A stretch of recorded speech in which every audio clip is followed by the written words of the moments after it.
MLAs हैं, जिसमें से 16 चुनिंदा एमएलएज को चयन करके यहाँ नवाजा जाता है आदर्श युवा विधायक पुरस्कार से।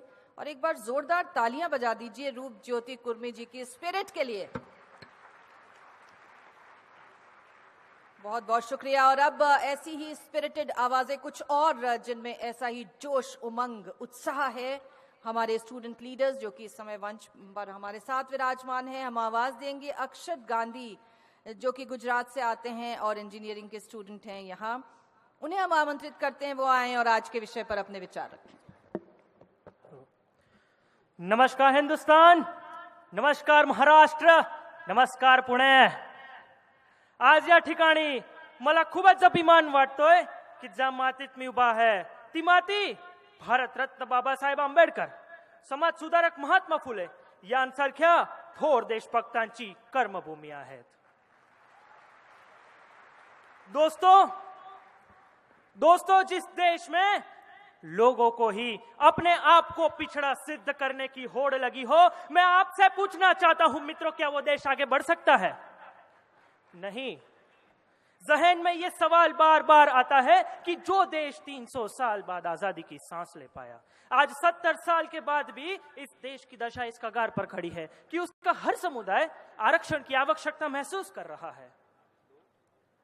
दोस्तों, यह आरक्षण मात्र 10 साल तक दिया गया था, लेकिन कहीं राजनीतिक कारणों से इस अवधि को आगे बढ़ाया गया और आज यह आरक्षण एक सियासी खिलौना बन चुका है। दोस्तों, सियासी खिलौना बन चुका है और यही सियासी स्वार्थ के लिए जात पात के हथियार से लोगों, समाज को बांटने वाले लोगों ने हम जैसे युवाओं को भी इस आरक्षण की लालच में घूसखोरी देके भ्रमित कर दिया है। दोस्तों, परिणाम आज मेरे गुजरात में कोई अपनी संपन्न जाति के लिए आरक्षण मांग रहा है।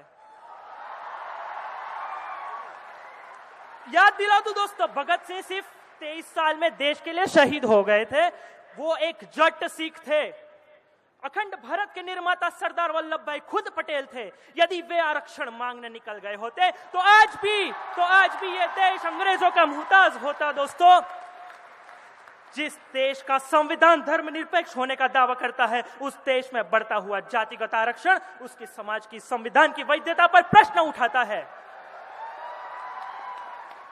समानता के नाम पर यह आरक्षण की बात असमानता की आग में घी डालने जैसी है दोस्तों, जिस पर राजनीतिक रोटियां सेकी जाती है।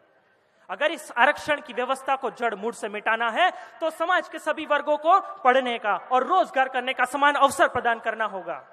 और इसमें सिर्फ भारत सरकार नहीं, बल्कि आज तक की आरक्षण की व्यवस्था से लाभान्वित होने वाली पिछड़े जाति की संपन्न प्रजा भी सहायक बन सकती है यदि वे अपने ही गांव के एक गरीब पीड़ित बच्चे को पढ़ाकर मुख्य धारा में लेकर आए तो देखते ही देखते हिंदुस्तान का हुलिया बदल जाएगा। दोस्तों, और फिर भी अगर आरक्षण की जरूरत पड़ी तो वह आर्थिक आधार पर होना चाहिए, क्योंकि गरीबी जब जाति देखकर नहीं आती तो यह आरक्षण जाति के आधार पर क्यों?